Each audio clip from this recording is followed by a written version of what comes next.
I'm Becky Nuttall. I was born and raised in Brixham, Devon, and I come from an artistic and literary background. I studied art in the early 70s, but got diverted by literature and latterly the social development of adolescence.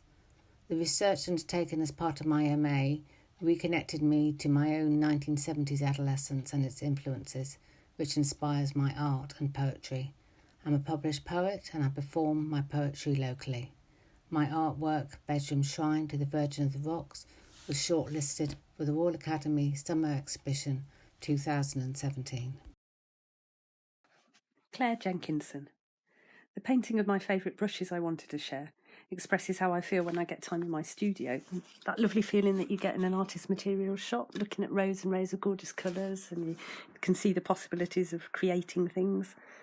I often paint like the ordinary objects that are associated with a place, like shells and pebbles and twigs, because I think they can resonate with people as much as the larger, grander ideas.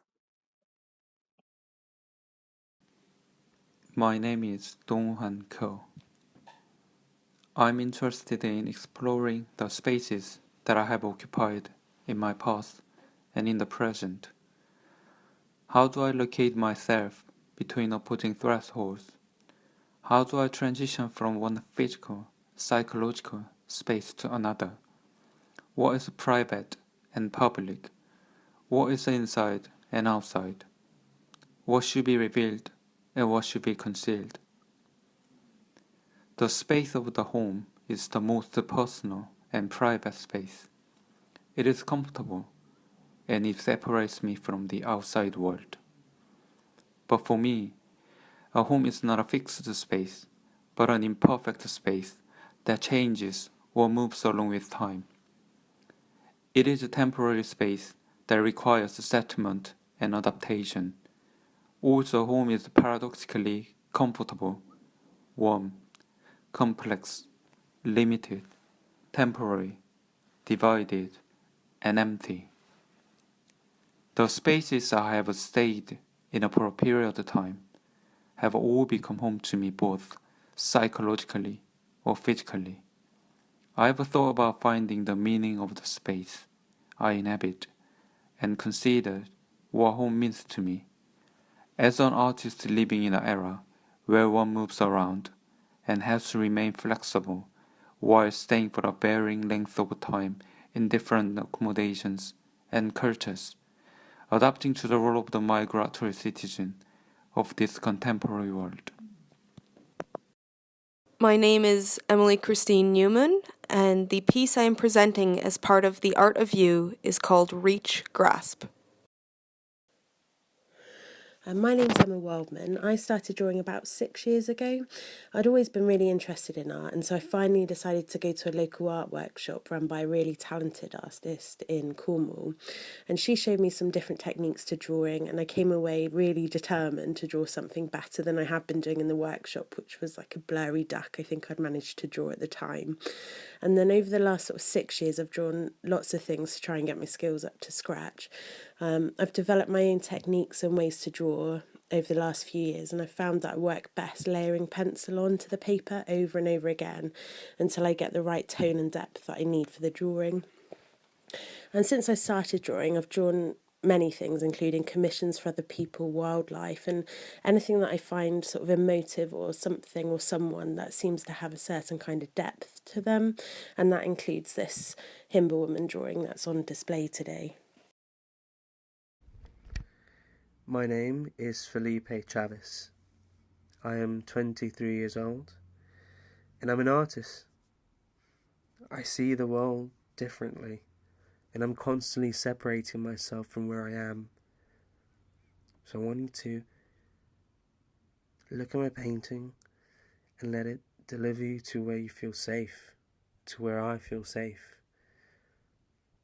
Because it's not easy to feel vulnerable, and it's not easy to be confused and to still be thinking. I'm an artist because knowing this, it's what keeps me here. I'm a self-taught photographic artist living in Devon. My work is strongly influenced by a fascination with human nature and the depth and fragility of our emotions. The image titled The Grip is one of the first self-portraits I created, and while it comes from deep personal reflection, it has frequently evoked some fascinating conversations. I'm Christelle Collison, photographer, wild swimmer, outdoor adventurer.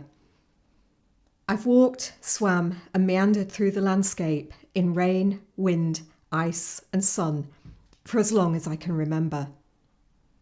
Journeys rarely begin where you think they do, and mine, perhaps, began with the walks I made with my grandfather. Together we would navigate paths and non-paths, looking for barely discernible traces and waymarkers. Our walks to nowhere in particular still shape my life today.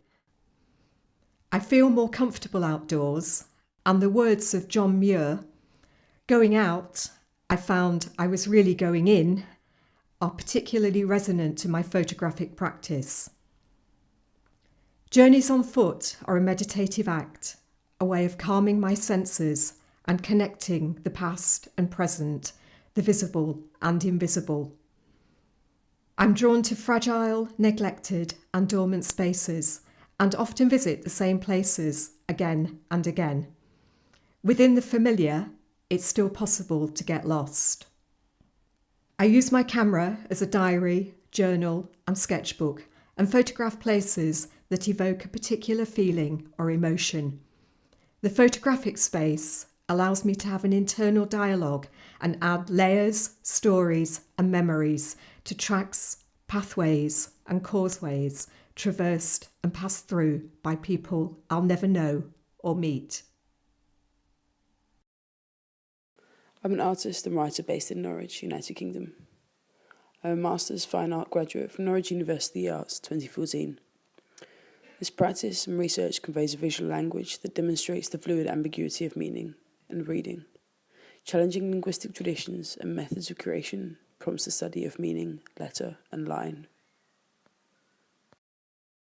The photograph was taken during a difficult time in my life, where the societal expectations and pressures of our culture tell me that I should look a certain way and to behave in ways that were typical of women. Around this time, I decided to cut my hair short and use it in my work so that I could carry a piece of my identity, both physically and mentally at the time, through my medium of choice. The characteristics expected of us as women include fragility, fertility, and use as displayed objects, much like flowers. Using flowers in my work as a common theme, a satirical nod to the ways in which we are conditioned to embody these traits for the gratification of men.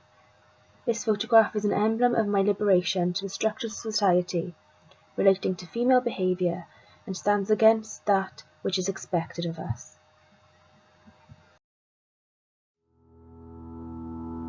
The flight that sticks in my mind most in my life was a very long flight to Australia that I took 9 months after the birth of my son, just me and him.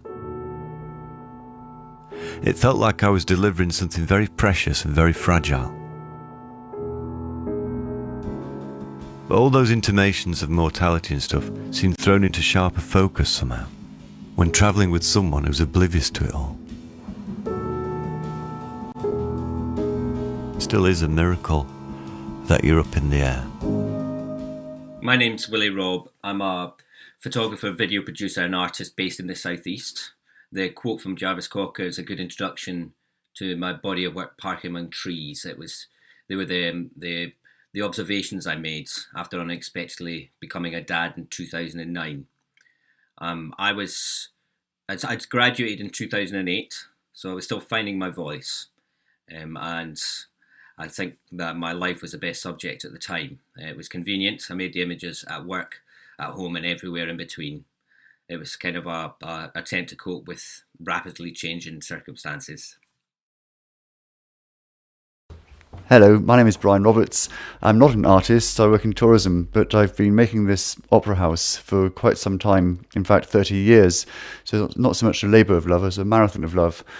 I did it originally after seeing Phantom of the Opera in London as a birthday treat, and having fallen in love with the opera house, I was inspired to try to make a model, which has taken some time, as you can tell. I think it isn't designed to be polished or entirely to scale either, but I've had a lot of enjoyment doing it over the last few years, and the end is finally in sight, so I do hope you enjoy looking at it. Thank you very much.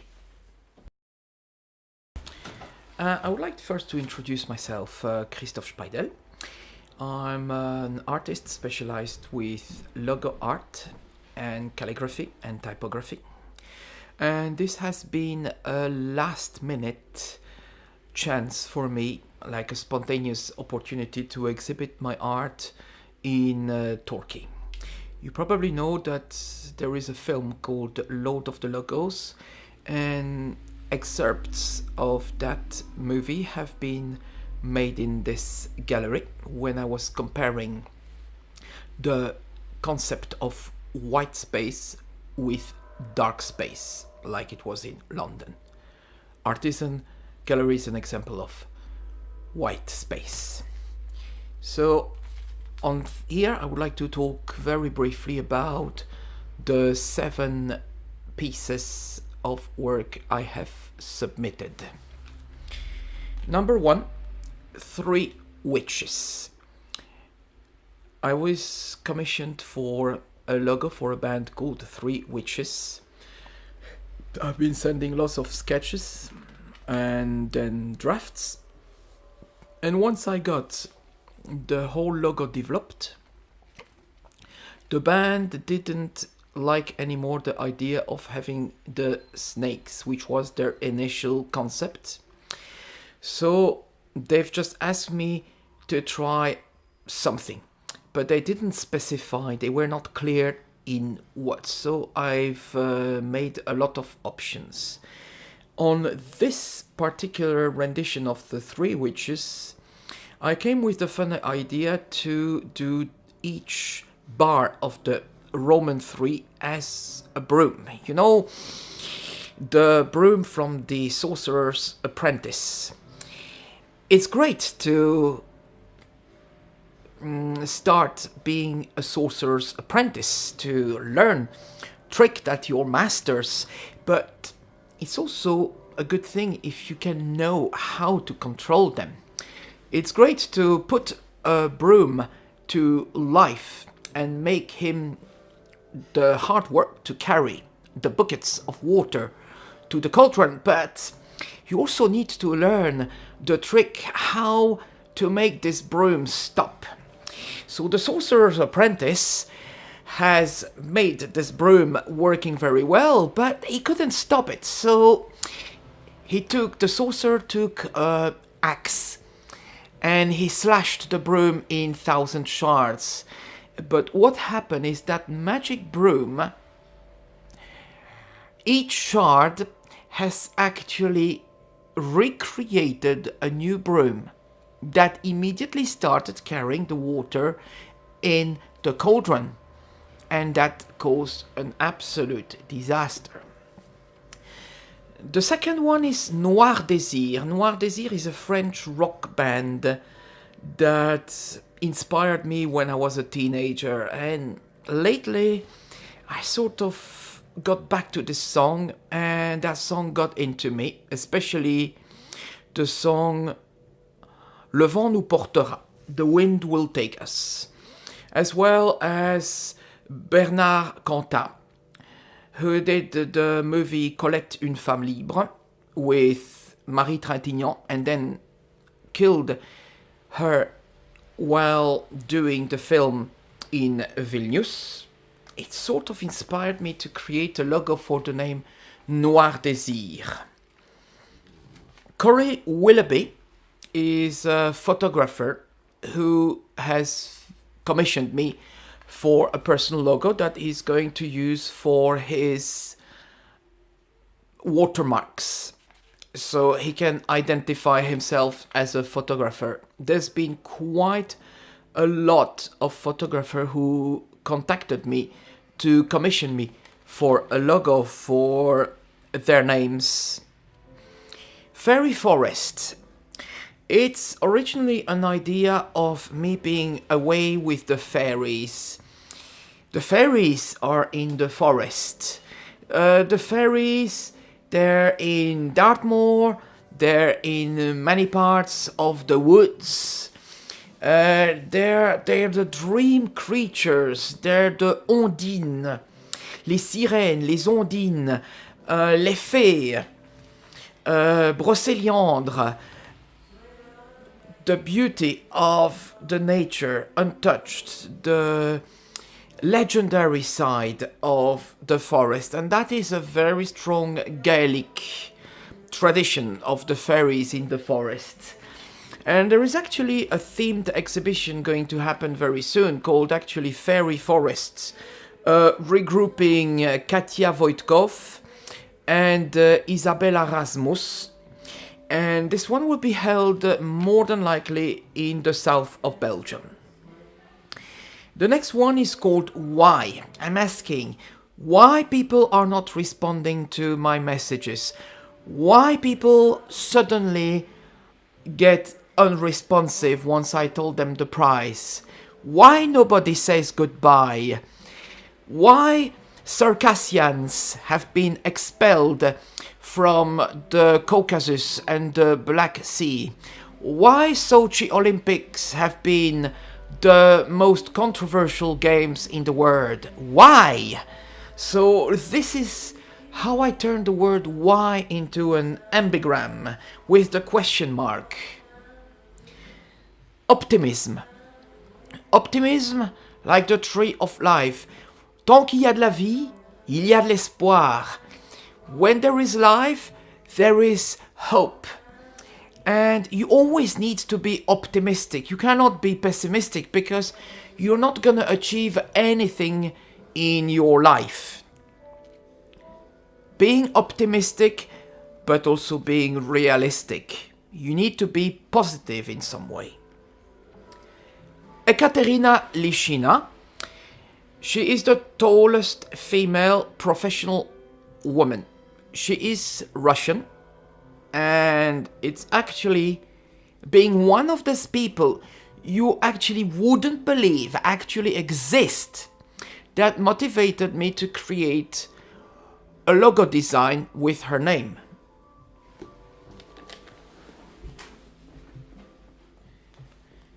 I would like to thank you very much for your attention and the time to listen to this exposé. Thank you very much indeed. My name is George Davies and I have 3 pieces in this exhibition, 3 assemblages. They're quite amusing little pieces, and I've also written a description of how I got interested and involved in working with this kind of art. I hope you enjoy them. Most of the time, I'm Laura Harrison McBride, artist, author, former journalist, and trainer of hunter-jumper horses for competition, not for fox hunting, never. Sometimes I am Norah Ned McBride, illustrator and author of children's books. Often, also, I am a poet who illustrates her books, 2 collections out now, 1 coming up. By way of introduction, I'll read you one of my poems. Mool Mandu. One winter, a cold one for Baltimore, we 2 friends were living in fear of looming disaster, each in a snug flat, but wondering, always, how the rent would be paid, if we would join the miserables on the street, perched on our furniture, chucked out by the bailiffs. It happened often. It was Baltimore. Broke, both of us, broke. The flow was blocked, and we were frightened, eating less, worrying more. But then she had a windfall. She called me right after I had eaten a meager dinner. Hey, she said, I'm taking you to Susie's. I already ate, I said. No, she said, you need a good meal. We're going to Susie's. I'm on my way. No use arguing, I knew that. I got my coat, ran out the door. When her car pulled up, hopped in, all the way to Susie's. Maybe 15 minutes, we chatted. She parked across the road, leapt out, and then she was in the middle of the roadway, coat open to the knife-edged wind. I was gathering the contents of my purse, spilled when I tried to mimic her haste. A voice through the brittle air. Hurry up! What are you doing? I'm freezing out here. Whizzing cars rocked her as she straddled the white line in the middle of the street. Screw the rogue lipstick. I grabbed my lightened purse, bolted into the street when a kind car slowed. Slammed the car door. "The wind," I shouted, and she reacted to the sound and my muttered shit. Inside, it was warm and smelled of Asian food, Pan-Asian food, spicy, astringent, brown, and warm. I had never been there before. We passed the counter in front where the chefs work. My friend yelled to the Asian lady, "Susie, perhaps?" Waiting for us with menus at the dining room door. "Mool man do," my friend called, like a bureaucrat calling your number at the DMV, and sailed on. The vortex of her flapping coat, swinging purse, clacking shoes, dragged me in a rush past the lady with the menus, toward a table. "Mool man do," my friend had said. "Mool man do?" The restaurant is very fine. I love the soba spinach mushrooms dish. I've taken my husband, now that I have one, to that place, but I don't know any names of any dishes but one, Mool Mandu. Yes, you will have heard a North American accent. I was born and raised in New York City and spent much of my life in Manhattan. It will always be my home in some way, although my native Ireland and my adopted Cornwall and Devon are also home. I suspect I am a proto-pan-European of some sort, a world citizen perhaps. In any case, welcome to my work, and thanks for listening. Linda Winter. The three paintings I've got in this exhibition are paintings of trees at a place called Flaxley in South Australia. First met Flaxley about 3 years ago. They're painted out in the open. Flaxley is now the world's largest wombat centre. So it's a wombat rescue place, but the trees in actual fact were planted by my husband, and there's 1,000 of them, and the majority of them are gum trees, which are the most amazing creatures that peel off their branches and their bark, so you get great long shreds of wood and wonderful colours in the autumn. Reason I love the trees so much, in actual fact, is the things that live in them. It is full of birds, and Australia is the noisiest country I have ever visited. It's full of parakeets and magpies, and they all shout at each other in the morning and the evening, and it's just the most incredible place. I have painted for almost as long as I can remember. I think I started when I was about 5, and I'm now 60. So totally self-taught, and these are paintings about what I felt about the trees and my life and my adventures, and I really hope you enjoy them. Hello, this is Sarah Tansey. I've got this book that I've written about my experiences of paranoid schizophrenia. I'll read something to you out of the book. Let's have a look. Hospital, no? Yeah, hospital. When you first arrive, you get taken into your room and your bags are checked with anything illegal. Sharp objects, pills, etc. It's the other nutters in the funny farm you try and stay away from, avoid like the plague, or the timid ones you try and get talking to and help. The men who hit on you when that's the last thing you want, inmates and staff. Staff waving at you through the glass window, which freaks you out when you lay petrified in your bed at night with the fluorescent tube overhead light on. It's standing randomly next to another inmate having a private conversation with staff and not knowing why you are listening to their conversation. It's the inmate who chucks his cigarette butt in the waste bin in the smoking room and starts a fire. I had to run out and get staff to put the fire out while there were others watching it burn. The mad woman who lifts up her dress on a sunny day in the garden and squats and pees in the flower border. That's just part of the book. Thank you, bye.